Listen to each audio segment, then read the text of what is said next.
저희가 지난주까지는 요나에 대해서 요나서 말씀을 중심으로 살펴보았습니다. 그런데 이번 주부터는 저희가 조금 사도행전을 좀 살펴보려고 합니다. 사도행전을 살펴보려고 하는데 저희가 기존에 이렇게 모임 갖는 방식과는 좀 다르게 저희가 다락방 교제를 가지고 조금 저희가 나누려고 해요. 저희가 코로나로 인해서 그동안 계속해서 다락방 모임을 거의 갖지 못했습니다. 근데 이 코로나가 언제 끝날지 모르고 언제 저희가 다시 다락방 모임을 오프라인으로 시작할지 몰라서 온라인으로나마 조금 다락방 모임을 좀 시작했으면 좋겠다라는 바람들이 있습니다. 그래서 다락방 모임을 온라인으로 진행하는데 또 온라인으로 모이다 보니까 저희가 장시간 서로 대화하기가 쉽지만은 않은 것 같아요. 그래서 화상 채팅을 하던 어떤 방법을 쓰던 장시간 우리가 평소에 다락방 하듯이 어, 우리가 교제를 나눌 수 없기 때문에 수요 모임 때 저랑 여러분이랑 같이 다락방 교제에 대해서 전체적으로 오늘 이번 주에 배워야 될 내용에 대해서 함께 검토를 하고 그 검토한 내용을 가지고 다락방별로 좀 이야기를 나누고 서로 교제도 나누고 그러면 더 좋을 것 같습니다.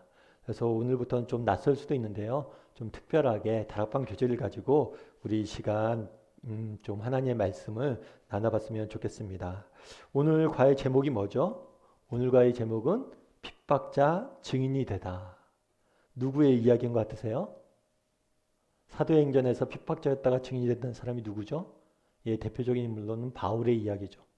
우리가 계속해서 바울의 이야기를 살펴보고 있는데 오늘은 특별히 바울이 어떻게 정말 예수님을 핍박했던 사람에서 예수님을 증인하는 증인으로서 서게 됐는지에 대해서 배우게 됩니다. 그래서 바울이 이렇게 어떤 변화를 경험했는지 그렇다면 우리도 예수를 믿는데 우리도 바울처럼 우리 삶 가운데 어떤 변화가 나타나야 되는지에 대해서 여러분과 몇 가지 이야기를 좀 나눠보고 함께 기도하는 시간들 갖도록 하겠습니다. 먼저 우리가 교제에 있는 마음의 문을 열매를 같이 한번 읽어보았으면 좋겠습니다.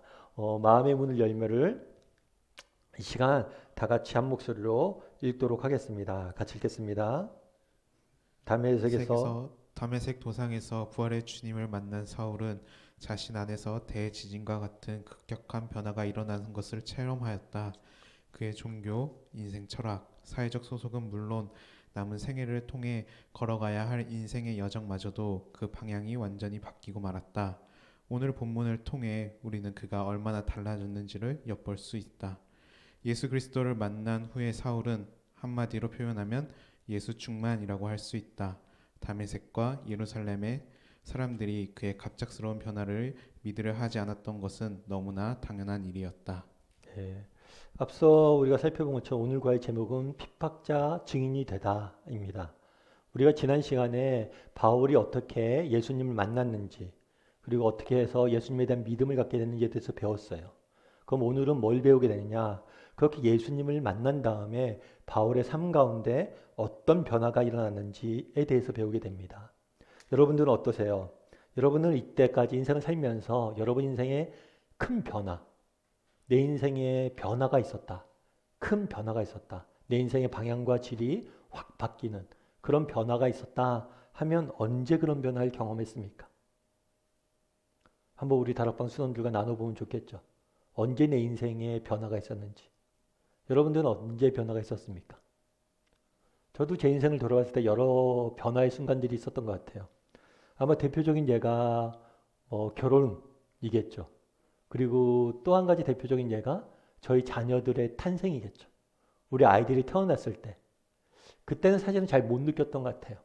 아이가 너무나 귀엽고 내가 아빠가 되었구나 라고 생각했는데 나중에 이제 살다 보니까 아빠로서 산다는 게 뭔지 알게 되겠더라고요. 그래서 사실은 제 삶은 요즘은 간단하죠. 우리의 삶이. 그냥 열심히 또 일하고 열심히 수고하고 또 자녀들을 위해서 애쓰고 노력하고 이게 우리 삶의 본질이죠. 그래서 우리가 인생을 돌아봤을 때 여러분들이 인생을 돌아봤을 때 여러분 인생에 변화가 있었다. 어떤 큰 변화가 있었다. 그러면 그 변화의 원인, 그 변화의 배경에 뭐가 있냐면 만남이 있어요. 만남만큼 우리의 인생을 변화시키는 건 없습니다. 나의 자녀와의 만남, 내 배우자와의 만남, 이 만남이 우리의 인생을 질적으로 변화시켜요. 그렇다면 예수님과의 만남도 마찬가지겠죠. 우리가 진짜 예수님을 만났다면 이 만남은 우리 삶 가운데 변화를 가져올 수밖에 없습니다. 그럼 여러분들은 어떤 변화를 맛보고 계세요? 여러분들은 예수님을 만난 다음에 어떤 변화를 맛보셨습니까? 오늘 배우게 되는 내용은 이 내용이에요. 바울이 예수님을 만나서 어떤 변화가 있었냐? 그렇다면 나는 어떤 변화를 있냐?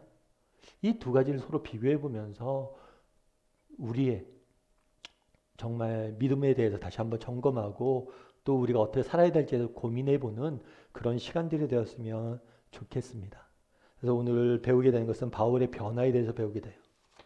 그래서 여러분들 서론에서는 여러분 다락방에서 여러분의 인생에서 가장 중요한 변화가 뭐였는지 또 좀 나누고 또 그런 변화 주변에 있는 만남에 대해서 좀 생각해 보고 그럼 우리가 예수님을 만났다면 우리 삶 가운데 어떤 변화가 있어야 되는지에 대해서 함께 고민도 하면서 시작을 했으면 좋겠습니다. 우리 말씀에 씨를 뿌리며 1번 문제를 같이 한번 읽어보았으면 좋겠습니다. 1번 문제를 같이 읽겠습니다. 사울은 원기를 회복하고자 무엇을 하였는가? 사울은 원기를 회복하자 무엇을 했는가? 그래서 오늘 19절과 20절에 보면 이렇게 되어 있어요. 음식을 먹음에 강건하여 지니라. 사울이 다메섹에 있는 제자들과 함께 있을 새 즉시 각 회당에서 예수가 하나님의 아들이심을 전파하니.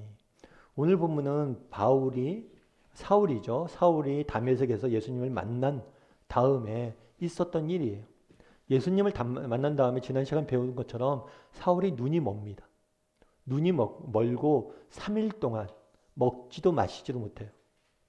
아마 이 과정들을 통해서 예수님을 만난 사울이 정말 새롭게 태어나는, 죽었다가 다시 살아나는 그 과정을 실제로 경험들을 통해서 보여줬던 것 같아요. 그러면 사흘 동안 아무것도 먹지도 못하고 마시지도 못하고 앞도 못 봤던 사울이 아나니아의 안수를 받자 눈이 떠집니다. 다시 태어난 거죠. 영적으로 어두웠던 장님이었던 사울이 다시 태어났어요. 그럼 다시 태어난 사울이 뭘 했냐? 먼저 3일 동안 먹지도 마시지도 못했으니까 음식을 먹었겠죠. 그래서 강건해졌어요. 그런 다음에 뭘 했다고 그랬어요? 사울이 다메섹에 있는 제자들과 함께 뭐예요? 며칠 머물었다 이렇게 되어 있습니다. 우리가 구원받은 사람, 예수를 믿고 나서 우리에게 가장 먼저 나타난 변화 중에 하나는 뭐냐면 교제권의 변화예요. 교제권의 변화. 사울이 누구랑 같이 있었다고 그랬어요? 제자들과 함께 있었다고 그랬어요. 물론 이 말이 믿지 않는 사람들과 교제하지 말라는 이야기가 아닙니다. 다만 세상 사람들과 공유할 수 없는 영적인 깊은 교제를 나눌 수 있는 사람이 주변에 생겼다는 거예요. 만약 예수를 믿고 나서 내가 교회를 다닌다고 하면서도 친구들도 옛날 친구 그대로고 뭐 옛날 친구들과 함께 늘 옛날처럼 술잔을 기울이며 기분을 내고 그런 친구들과 여전히 어울리기만 한다면 세상과 구별된 그리스도인이라고 할 수는 없겠죠. 우리가 정말 예수를 믿는다면 제일 처음에 나타나는 변화는 뭐예요? 교제권의 변화예요. 그렇다고 해서 믿지 않는 사람을 사귀지 말라는 이야기 아닙니다. 다만 정말 우리가 영적인 교제를 나눌 수 있는 사람들을 우리가 주변에 두게 돼 있다는 거예요. 믿고 나면. 여러분 저희가 코로나로 인해서 떨어져 있습니다. 여러분 코로나로 인해서 교회 안 나오고 떨어져 있으니까 어떠세요? 다락방도 안 가고 그러니까 어떠세요? 마냥 좋습니까? 아무런 불편함들이 못 느낍니까? 그렇다면 우리의 신앙에 문제가 있을 수 있어요. 우리가 정말 예수를 믿었다면 우리 삶 가운데 어떤 변화가 있어야 돼요? 정말 나의 형제 자매들, 영적인 공동체와 함께 교제 나누고 싶은 마음들이 생겨야 돼요. 그래서 오늘 본문에 보면 사울은 먼저 다메섹에 있는 제자들과 함께 어울렸어요. 그리고 20절에 보면 뭐라고 되어 있냐면 즉시로 각 회당에 가서 예수가 하나님의 아들이심을 뭐 했다고요? 전파했다라고 이야기를 해요. 달리 말하면 바울이 예수님을 믿었어요. 그러자 바울을 마음에 뭐가 생긴 거예요? 예수님을 증거하고 싶은 열망이 가득해진 거예요. 그래서 이 열망에 사로잡혀서 회당에 가서 회당은 유대인들이 모여있는 곳입니다. 그건 사실은 유대교를 섬기는 사람들이 모여있는 거예요. 그곳에 가서 사실 그 당시에 유대교는 기독교에 대해서 좋은 감정이 아니었어요.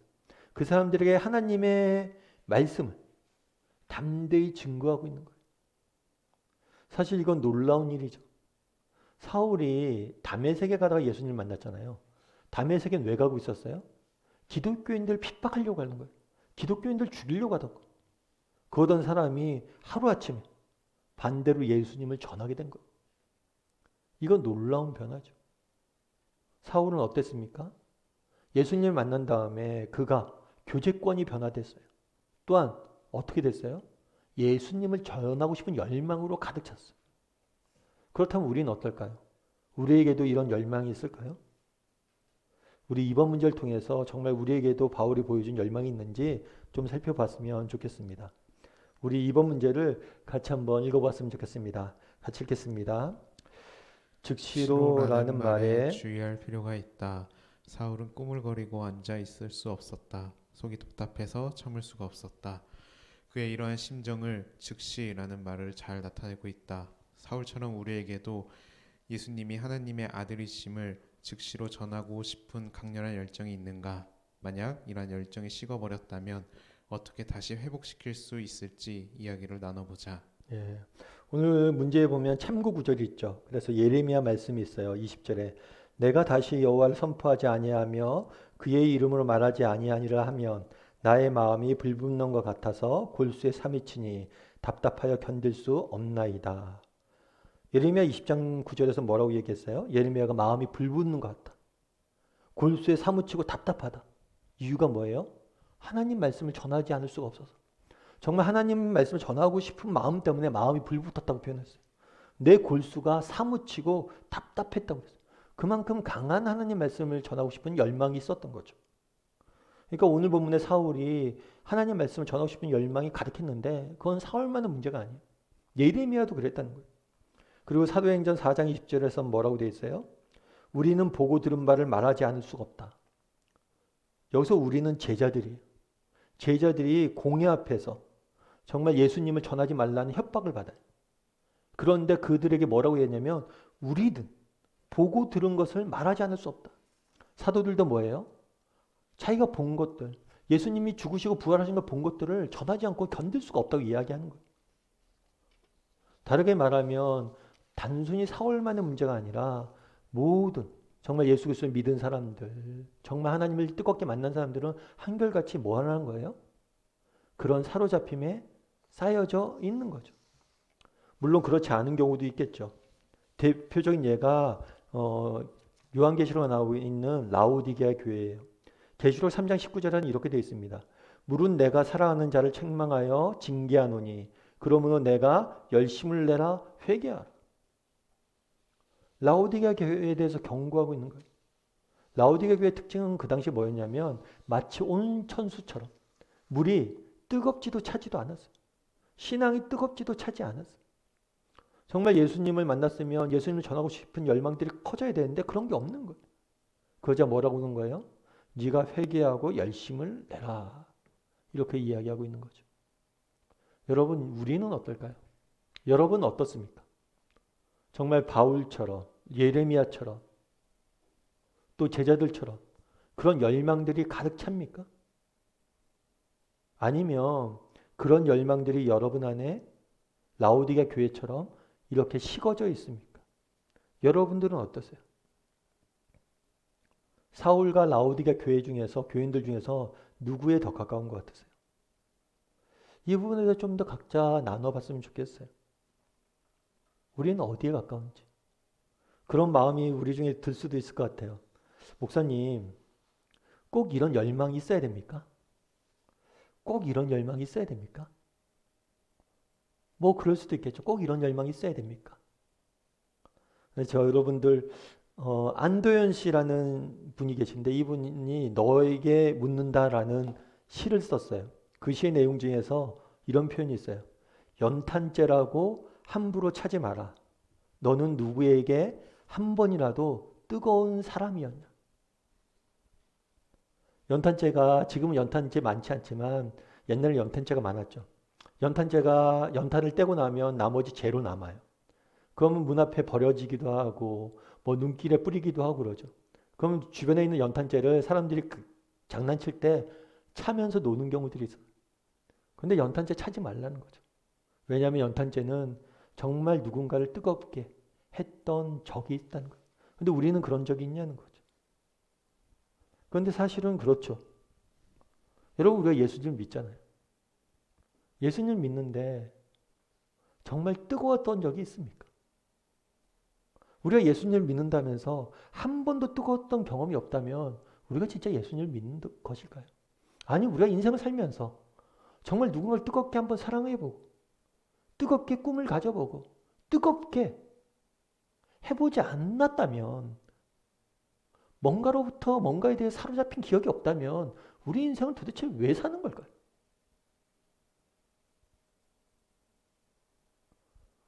목사님, 우리에게 사울이나 사울 같은 열정이 반드시 필요합니까? 글쎄요, 예수를 믿는다고 하면서, 아니, 이 땅을 살면서 우리에게 이렇게 정말 뜨거운 열정과 사랑을 한 번도 경험해 보지 못하고 예수를 믿는다면 우리가 왜 신앙생활을 하는 걸까요?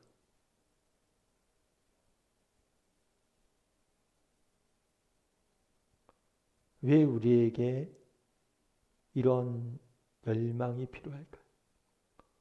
정말 우리는 예수님을 사랑한다고 고백합니다. 정말 예수님을 사랑한다면 우리한테 예수님을 전하고 싶은 열정이 가득해야 정상이지 않겠습니까? 예수님과 우리가 교제 나누고 예수님을 만나고 예수님을 사랑하는데 정말 이런 열정들을 한 번도 경험하지 못했다면 과연 우리는 예수님을 만났고 예수님을 사랑한 것일까요? 물론 한번 점검해 봤으면 좋겠어요. 다락방에서 순원들과 함께 사울처럼 사울과 라우디가 교인, 바울과 라우디가 교인 중에서 어디에 더 가까운지, 어디에 더 가까울까요?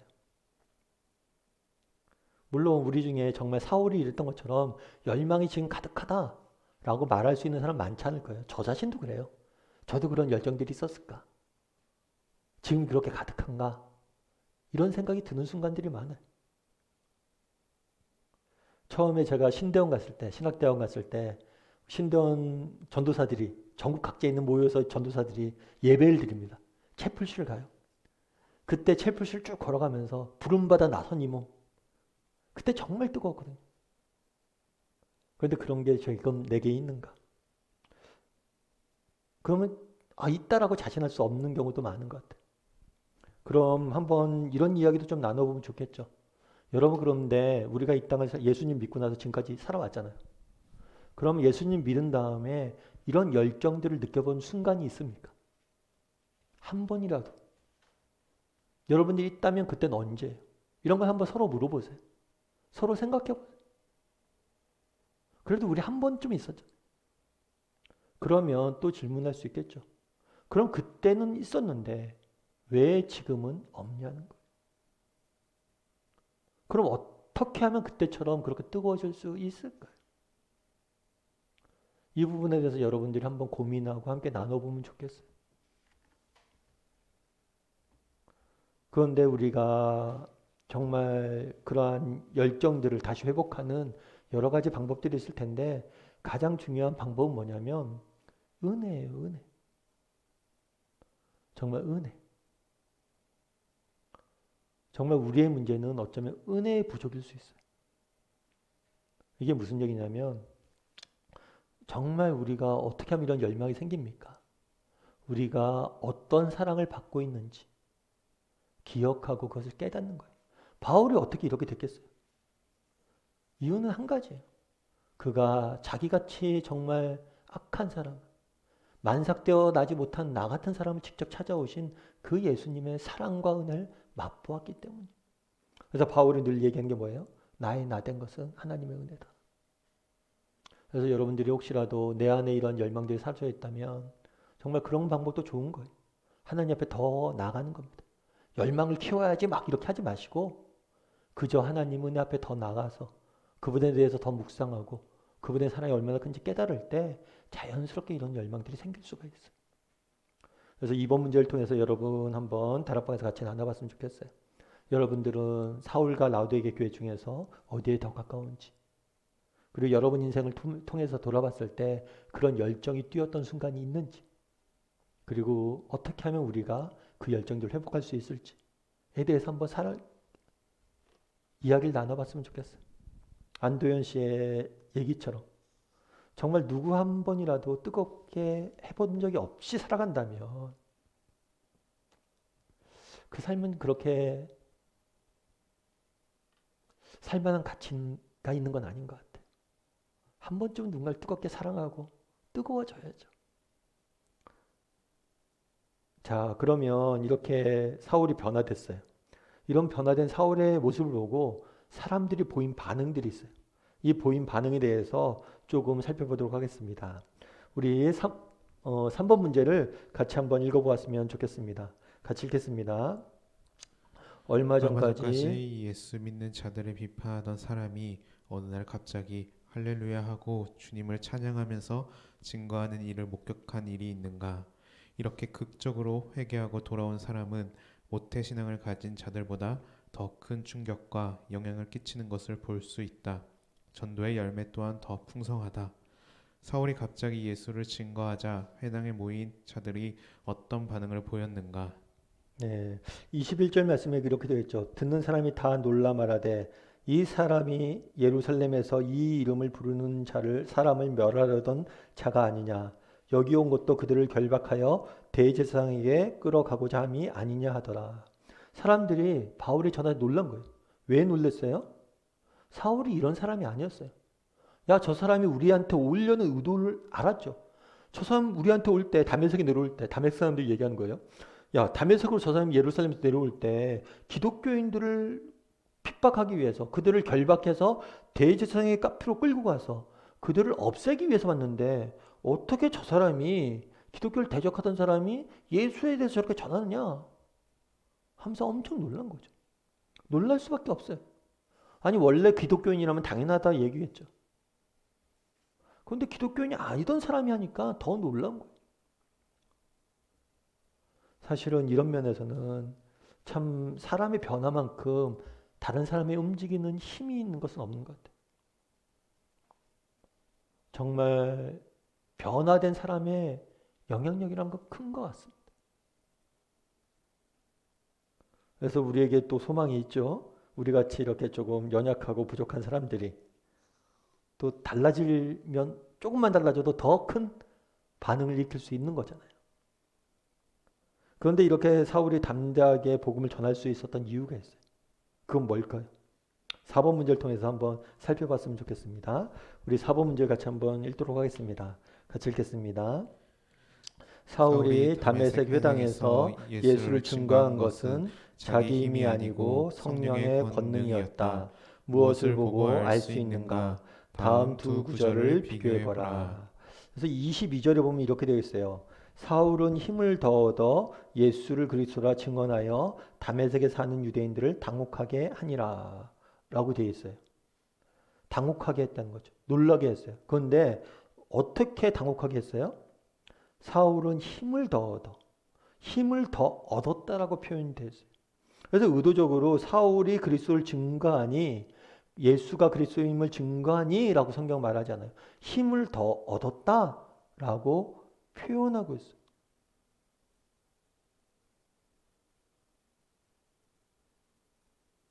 결국에 예수를 사울이 이렇게 담대히 전할 수 있었던 근거는 뭐예요? 성령님의 도우심이죠. 근데 표현은 뭐예요? 힘을 더 얻어. 사실 우리가 이게 신앙 원리에 되게 중요한 거예요. 뭐냐면 우리는 하나님께서 가끔 그런 경우들이 있어요. 모든 것을 알려주고 모든 능력을 주고 우리를 하여금 하게 한다고 생각하는데 그러지가 않아요. 왜 그렇게 하지 않을까요? 그럼 우리는 교만해져요. 정말 하나님은 딱 한 걸음 갈 만큼만 힘을 줍니다. 그럼 한 걸음 가면 또 뭐예요? 또 힘을 줘요. 사울이 용기를 내서 입을 열자 하나님이 힘을 줘서 한 걸음 더 가게 한 거예요. 한 걸음 더 가게 한 거예요. 한 걸음 더 가게 한 거예요. 그래서 예수를 그리스도라 증언하니 이 증언하다는 표현은 약간 그런 표현이 있어요. 모으다. 모으다. 그래서 어떤 거냐면 구약 성경에 나와 있는 말씀을 가지고 예수가 그리스도임을 논증한 거죠. 변론한 거죠. 이것은 사울이 이후에도 복음을 증거할 때 많이 썼던 방법이에요. 변증이라는 방법을 썼어요. 구약 성경을 가지고 조금 풀어가면서 예수님에 대해서 알려준 거죠. 유대인들은 구약 성경에 밝았어요. 그러니까 그들의 눈높이에 맞춰서 스데반이 그랬던 것처럼 그렇게 그리스도를 증거한 거죠. 그랬더니 당혹하게 했다. 이 당혹하게 했다는 것은 깜짝 놀라다, 어리둥절하다라는 표현이에요. 그만큼 놀라운 거죠. 그 다음 6장 10절에서 뭐라고 되어 있냐면 6장 10절에서는 스데반이 지혜와 성령으로 말함을 그들이 능히 당하지 못하여. 스데반도 뭐라고 그랬어요? 지혜와 성령으로 말했다. 스데반이 우리가 배웠듯이 7 집사 중에 한 명이에요. 초대교회. 그리고 동시에 최초의 순교자죠. 복음을 전하다가 순교를 당했어요. 그런데 뭐라고 얘기했냐면 여기서도 지혜와 성령으로. 하나님의 도우심. 그러니까 스데반도 마찬가지고 바울도 마찬가지고 누구의 도우심을 한 거예요? 성령의 도우심. 우리가 늘 가져야 될 마음의 자세가 있어요. 내가 한 걸음만 나가면 그 다음에 능력을 주세요. 한 번에 다 안 주세요. 그러니까 한 걸음 나가는 게 중요해요. 그러면 하나님께서 반드시 능력을 주십니다. 그래서 사도 바울이 복음을 증거했는데 이것이 어떤 인간적인 지혜나 힘으로 된 게 아니라 정말 그때 내가 한 걸음 딱 내딛었을 때 성령이 주신 지혜, 한 걸음 내딛었을 때 성령이 주신 힘, 이런 것들 가지고 전했음을 볼 수가 있어요. 그렇게 이렇게 사울이 복음을 증거하자 어떤 일이 일어나는지 5번 문제를 통해서 또 살펴보도록 하죠. 5번 문제 같이 한번 읽어보도록 하겠습니다. 5번 문제 같이 읽겠습니다. 사울이 다메섹에 계속 머물기에는 너무나 위험했다. 벌써부터 그는 어디를 가나 자기 동족으로부터 생명의 위협을 당하며 쫓겨 다녀야 했다. 험난한 생이 시작된 것이다. 23절에서 25절을 가지고 그가 경험한 숨막히는 상황을 이야기해 보라. 예, 23절에서 25절 보면 이렇게 되어 있죠. 여러 날이 지나매. 이 여러 날이 지나면은 어느 정도 시간이 지난 것 같아요. 그래서 이 여러 날이 어느 정도 날인지는 학자마다 보는 견해들이 약간 다릅니다. 좀 그래서 어떤 사람은 좀 길게 뭐 1, 2년 보는 사람도 있고 어떤 사람은 짧게 보는 사람들도 있어요. 그래서 여러 날을 지나매 어떤 일이 있었냐면 유대인들이 뭘 하려고 했다고요? 사울을 죽이려고 공모를 했어요. 그렇겠죠. 아까도 얘기했던 것처럼 사울이 원래는 어떤 사람이었어요? 유대교를 핍박하던 사람이었잖아요. 그러다가 이 사람이 어떻게 돼요? 반대로 딱 돌아서니까 그 영향력은 더 컸겠죠. 그렇잖아요. 저 사람이 왜 저렇게 변했지? 변화된 데는 이유가 있을 거 아니야. 그런데 예수님을 만났다는 거예요. 부활하신 예수님을 만났다는 거예요. 이게 얼마나 큰 영향력을 미치겠어요. 그러니까 유대교인의 입장에서는 사울이 싫은 거죠. 그래서 뭘 했어요? 사울을 뭘 하려고 했어요? 죽이기로 공모했어요. 그런데 감사한 것은 이 계교가, 이 공모가 누구에게 알려졌다고요? 사울에게 알려졌어요. 그래서 그 계교가 사울에게 알려지느라 그들이 그를 죽이려고 밤낮으로 성문까지 지키거늘. 계교가 사울에게 알려졌어요. 알려졌는데 여전히 그 사람들은 뭘 했어요? 사울을 죽이기 위해서 성문을 지켰어요. 그러자 그의 제자들이 밤에 사울을 광주리에 담아 성벽에서 달아 내리니라. 사울을 죽이려고 사람들이 공모를 했어요. 유대인들이. 그런데 하나님께서는 사울을 향한 계획이 있었어요. 그건 뭐냐면 이방인 선교를 위한 도구로 쓰려고 사울을 부르셨어요. 그래서 사울을 좀 보호할 필요가 있으셨어요. 사울을 보호할 필요가 있으셨어요. 그리고 뿐만 아니라 다른 신자들도 사울의 변화된 모습을 통해서 그 모습을 보고 감동을 되었는지 사울이 성읍을 빠져나가도록 도와줬어요. 그래서 강주리에 사울을 담아 성에서 달아내렸다라고 이렇게 되어 있습니다. 그런데 당시에는 이제 고대 성읍을 보면 이 성벽에 집을 짓고 사는 사람들이 있었어요. 아마 그 성벽에 집을 짓고 사는 사람들 중에서 그리스도인이 있었던 것 같아요. 이 사람들의 도움으로 그 집에 들어갔다가 집의 창문을 통해서 성벽 밖으로 나가게 된 것 같아요. 그래서 이렇게 사울이 도망가게 됩니다. 그런데 재밌는 것은 이 사울이 이렇게 죽을 고생을 하고 다가 도망을 가요. 그런데 이 이야기를 재밌는 것은 뭐냐면 이 사건이 그냥 일어나는 사건이 아니란 거예요. 이미 사울에게 하나님께서 예수님께서 알려주셨다는 거예요. 사도행전 9장 16절에는 이렇게 되어 있습니다. 사도행전 9장 16절 말씀 같이 한번 읽어볼까요? 같이 읽겠습니다. 그가 내 이름을 위하여 얼마나 얼마나 고난을 고난을 받아야 받아야 할 할 것을 것을 내가 내가 그에게 그에게 보이리라 보이리라 하시니. 하시니. 처음에 예수님을 딱 만났을 때, 예수님이 사울을 만났을 때, 그리고 사울이 당신 누구십니까? 나는 네가 핍박하는 예수다. 그랬을 때 예수님께서 사울에게 했던 얘기. 사울에게 뭐라고 이야기한 거예요? 내가 너에게 특별한 계획이 있다. 그런데 네가 나를 위하여 얼마나 큰 고난을 받을 것을 그에게 알릴 것이다. 이렇게 해서 아나니아에게 사울에게 있을 고난에 대해서 이야기한 거예요. 하나님은 아나니아에게 나타나서 사울을 만나라고 말씀하십니다. 그런데 하나님은 사울이 자신의 이름을 위해서 많은 고난을 받게 될 것을 미리 알리셨어요. 그러면 왜 이 사실을 미리 알리셨을까요? 달리 말하면 여기서 알 수 있는 것은 무엇일까요? 사실 저는 그렇게 생각을 해요. 예수를 믿고 정말 우리가 이 땅에서 평온한 삶을 살기를 바랍니다. 저도 바라고 그렇게 기도해요. 그리고 하나님께서 우리를 평강 가운데 분명히 인도하세요. 그런데 때로는 하나님께서 우리가 원하지 않는 경험들을 하게 해요. 어려움들을 경험하게 해요. 사울도 마찬가지죠. 사울의 입장에서 얼마나 답답해요. 정말 예수를 믿었어요. 얼마나 가슴이 뜨거워요. 그 열심히 전도해요. 그래도 곧바로 뭘 해요? 사람들이 자기를 죽이려고. 이것뿐만이 아닙니다. 사울의 인생을 돌아보면 나중에 고린도후서 사울이 회고를 내요. 내가 채찍질을 몇 번 당했는지, 내가 줄 뻔한 적이 몇 번인지, 내가 파산과 내가 온갖 고통을 얼마 당했는지 니네가 알 거다.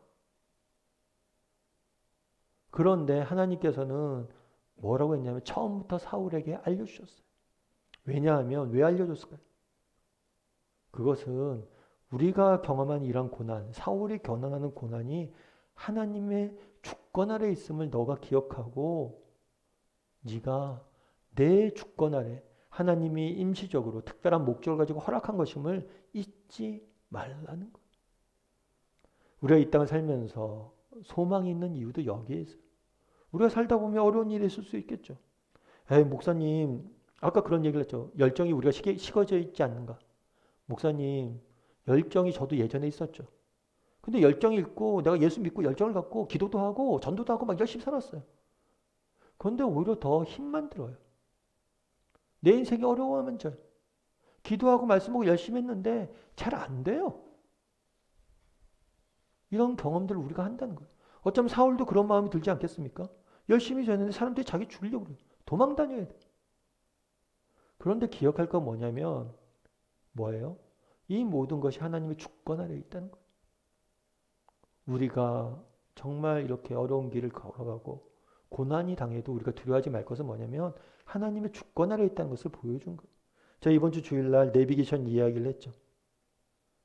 내비게이션 이야기를 했는데 내비게이션 우리가 어떻게 갈 때 그러잖아요. 가다가 보면 직진하라고 했을 때 우리가 직진을 못하는 경우도 있고 빠지라고 했을 때 못 빠지는 경우도 있어요. 그런데 그렇게 가다 보면 뭐예요? 내비게이션이 알아서 길을 찾잖아요. 염려하지 않잖아요. 그러면서 정말 뭐예요?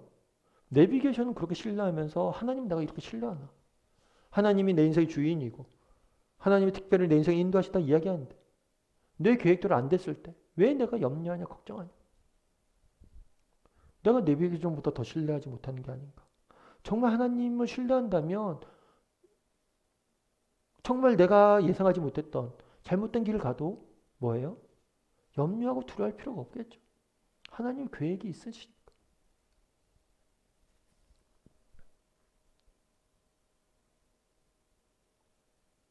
그리고 또 내비게이션을 보면서 저는 또 우리의 자세도 배워요. 우리의 자세도 뭘 배우냐면 그런 거예요. 하나님께서 우리가 내비게이션은 그러잖아요. 주인이 내비게이션 왼쪽으로 가길 원해요. 근데 주인이 직진했어요. 그건 뭐예요? 바로 다른 길 찾잖아요. 우리도 그러면 돼요, 그냥. 우리의 계획은 뭐예요? A였어요. 근데 하나님께서 날 B로 인도해 주는데요. 그럼 우리가 해야 될 게 뭐냐? 왜 B입니까? 하고 하나님 앞에 원망하는 것도 물론 필요하지만 보다 근본적으로는 그냥 새 길 찾으면 돼요. B에 맞게 하면 돼요. 사도 바울이 그날에 여러 가지 어려움을 당했습니다. 그런데 분명한 건 뭐예요? 그게 누구의 주권 아래 있었다고요? 하나님의 주권 아래에 있었다는 거죠. 그런데 이렇게 사울의 변화된 모습은 유대교 지도자들뿐만 아니라 누구에게도 충격으로 다가왔어요. 기독교 지도자들에게 충격으로 다가왔어요. 왜냐하면 그가 변했는데 그 변화가 워낙 크다 보니까 그를 대적한 사람도 충격이었지만 누구도 충격이었어요? 유대 지도자들도 충격이었죠. 우리 6번 문제를 같이 한번 읽어보았으면 좋겠습니다. 같이 읽겠습니다. 사울의 사울의 변화된 변화된 모습을 모습을 보고 보고 가장 가장 크게 크게 놀란 놀란 사람은 사람은 예루살렘 예루살렘 교회의 교회의 지도자들이었다. 지도자들이었다. 본문은 본문은 그들이 그들이 의아해하는 심정을 어떻게 표현하고 있는가? 26절에 보면 이렇게 되어 있죠. 사울이 예루살렘에 가서 제자들과 사귀고자 하나 다 두려워하여 그가 제자됨을 믿지 아니하리라. 사울이 회심했다는 소식이 예루살렘까지 전해졌어요. 그런데 예루살렘에 있는 사람들은 그를 뭘 했다고 그랬어요? 두려워했다고 그랬어요. 왜일까요? 그런 얘기 들 수가 있겠죠. 워낙 사울이 악명이 높다 보니까 이중 스파이 아닐까? 제 예수 믿는 것처럼 지금 하는데 사실은 딴 음모를 꾸미고 그렇게 하지 않았을까? 이렇게 의심한 거죠. 사실 그만큼 사울이 뭐 했기 때문이에요? 악명이 높았기 때문이에요. 다르게 얘기하면 사울은 야 다른 사람 다 변해도 저 사람 안 변해. 저 사람 예수 믿을 리가 없어. 그런 생각이 들 정도로 악명이 높았던 거예요. 그래서 사울의 변화된 모습은 유대인들도 놀랍지만 기존에 있는 예루살렘의 기독교인들도 놀라서 봤잖아요. 예루살렘 기독교인들은 사울이 사드반을 어떻게 죽이는지. 그러니까 못 믿는 거죠.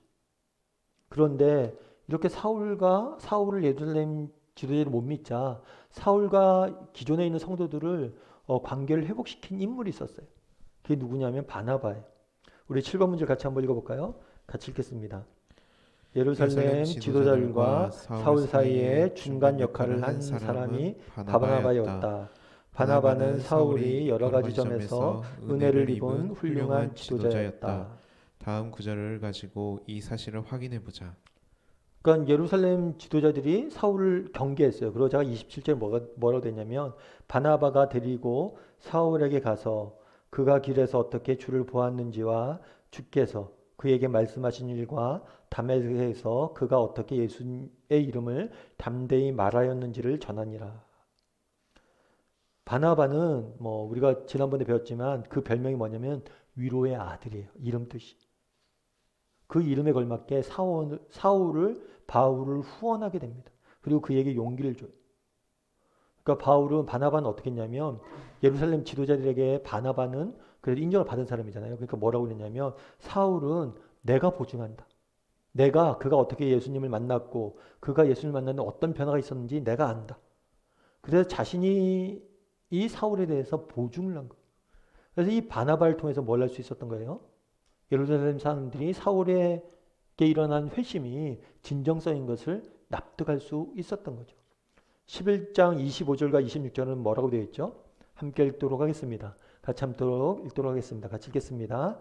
바나바가 바나바가 사울을 찾으러 다소에 가서 만남에 안디옥에 데리고 와서 둘이 교회를 1년간 모여 있어 큰 무리를 가르쳤고 제자들이 안디옥에서 비로소 그리스도인이라 일컬음을 받게 되었더라. 여기서 보면 이렇게 되어 있죠. 바나바가 처음에는 예루살렘 교회에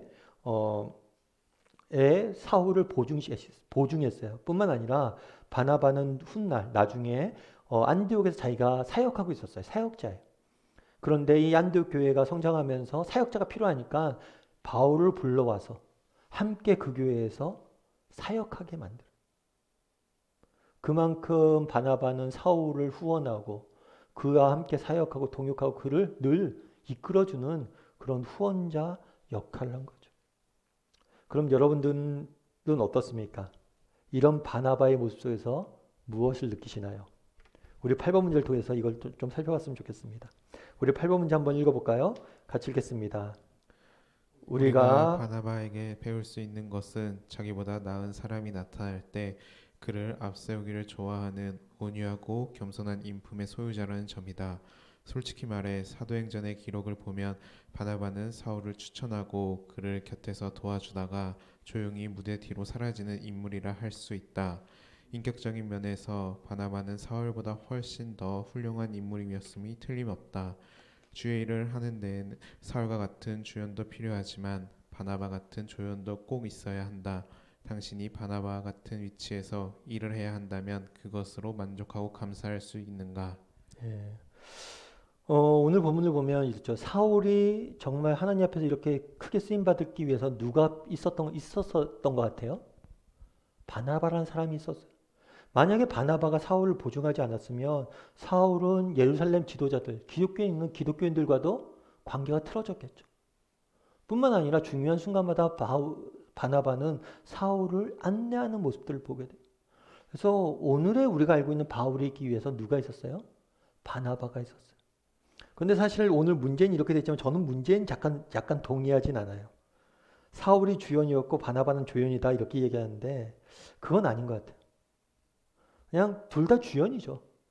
둘 다 주연이에요. 그런데 중요한 건 사울이 있기 위해서 누구도 있었던 거예요? 바나바도 필요했다는 거예요. 여러분 그럼 어떻습니까? 여러분들은 바나바의 모습을 보면서 뭘 느끼세요? 아니 여러분들은 바나바와 같은 마음이 있습니까?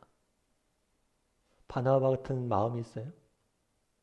사실 우리가 그런 거잖아요. 누구를 소개시켜 주는 게 쉽지 않잖아요. 그리고 특별히 요즘은 보증 쓰는 것도 쉽지 않잖아요. 그래서 요즘 그런 얘기도 하잖아요. 형제지간에도 뭐 하지 말라고요? 보증은 쓰지 말라고. 보증은 쓰지 말라고. 사실 그 당시에 사울을 보증 쓰는 게 쉬운 문제가 아니에요. 왜냐하면 사울이 진짜 잘못된 뭐예요? 자기까지 자신의 그동안 쌓은 모든 것을 잃어버릴 수가 있잖아요. 사실 점점 오늘날 우리 사회는 개인주의가 만연되어 있습니다.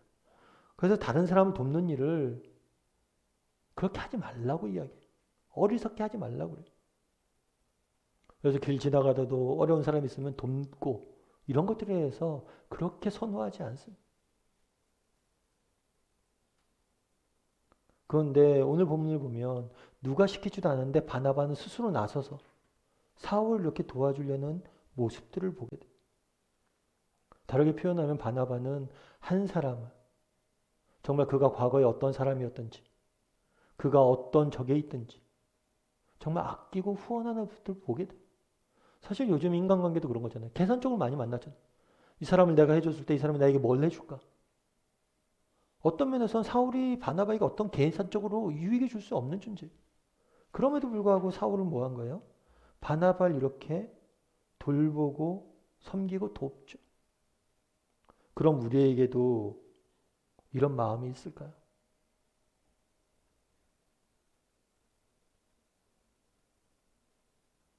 우리에게도 이런 마음이 있을까요? 우리에게도 이런 마음이 있을까요? 바나바 같은 사람입니까, 여러분들? 그러면 바나바는 어떤 이런 마음을 가질 수 있었을까요? 오늘 본문에는 많이 이야기를 하고 있지 않습니다. 그래서 자칫하면 우리도 질문에 이런 게 있죠. 바나바는 온유하고 겸손한 인물의 소유자다. 아, 그럼 바나바는 성품이 좋아서 저런가 보다. 이렇게 생각할 수도 있어요. 그런데 바나바는 단순히 그것만은 아니에요. 바나바가 이렇게 될 수 있었던 이유는 뭘까요? 그거는 하나님의 은혜를 알기 때문이에요. 정말 하나님의 은혜의 깊이를 알기 때문에 사울 같은 사람도 하나님을 만나면 하나님의 은혜를 주시면 저 사람도 변화되고 정말 쓰임받을 수 있다는 그런 믿음이 있었기 때문이에요. 오늘 문제에 보면 옥 목사님께서 바나바는 조연이라고 했는데 바나바는 조연 아니죠. 여러분들 낚시하면 낚시 프로그램들 요즘 보잖아요. 낚시하면 누가 최고예요? 물고기 많이 잡는 사람이 최고 아니에요. 한 마리 잡아도 큰 물고기 잡는 사람이 최고예요. 바나바 입장에서는 뭘 낚은 거예요? 대어를 낚은 거죠. 바울이 얼마나 하나님 앞에 귀히 쓰임 받았습니까? 그 사람을 바울 되게 한 게 누구예요? 바나바예요. 그런데 바나바는 어떻게 이렇게 사울을 이렇게 후원할 수 있었습니까? 은혜를 알기 때문에. 정말 하나님께서 은혜 주신다면 정말 지금 당장 보잘것 없고 가능성이 없어 보이는 저 사람도 쓰일 수 있다. 라는 믿음이 있기 때문이죠. 그럼 우리는 그런 마음이 우리 있어요? 여러분들 자녀를 볼 때 그런 마음으로 봅니까? 우리 공동체를 볼 때, 옆에 있는 사람을 볼 때 그런 마음을 봐요? 우리 다락방의 식구들, 저 집사님은 진짜 너무해 해도 그런 마음으로 봅니까? 저 집사님 지금 부족하지만 정말 하나님이 저 집사님에게 은혜를 주신다면 진짜 놀랍게 쓰임 받을 거예요. 우리 아이들 지금 당장은 교회 가자고 해도 믿음도 떨어지고 뭐 제대로 하는 것도 없을 것 같은데 그래도 우리 하나님께서 우리 아이들 정말 그 인생을 책임져 준다면 진짜 놀랍게 쓰임 받을 거예요. 이런 마음들이 있냐는 거예요. 바나바가 이런 마음도 없이 어떻게 사울을 보증했겠어요?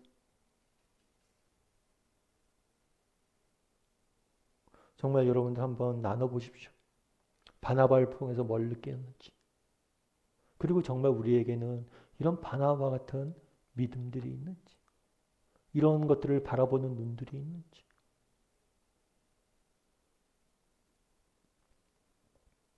자, 오늘은 여기까지만 하도록 하겠습니다. 오늘 우리는 바울, 핍박자, 오늘 제목이 뭐죠? 핍박자 증인이 되다라는 제목으로 변화를 배웠어요. 그래서 우리가 각자 좀 물어봤으면 좋겠어요. 뭘 물어보는 존재면 아까 2번 문제에서 나눴던 것처럼 우리에게도 바울과 같은 열정이 있는가? 나는 이런 열정이 있었다면 그게 언젠가? 왜 지금은 없는가? 회복하기 위해서 우리에게 무엇이 필요한가? 그거 하나와 또 우리가 적용 질문은 없지만 중간에 나왔던 것처럼 정말 하나님의 주권 아래 있음을 믿는가? 사울이 여러 가지 어려움들 처했지만 정말 예수님을 믿고 열정을 갖고 도전했지만 핍박이 곧 잇따랐거든요. 그 순간에도 하나님이 주권 아래 이 모든 것들이 이루어진 것들을 믿는가? 그리고 마지막으로 우리한테 바나바와 같은 마음이 있는가? 정말 내 안에 바나바와 같은 마음이 있는가? 이건 성품의 이야기가 아닙니다. 하나님의 은혜에 대한 이야기. 하나님의 은혜 주신다면 사울 같은 사람도 변화시킬 수 있다. 지금 부족하고 없어도 변화시킬 수 있다.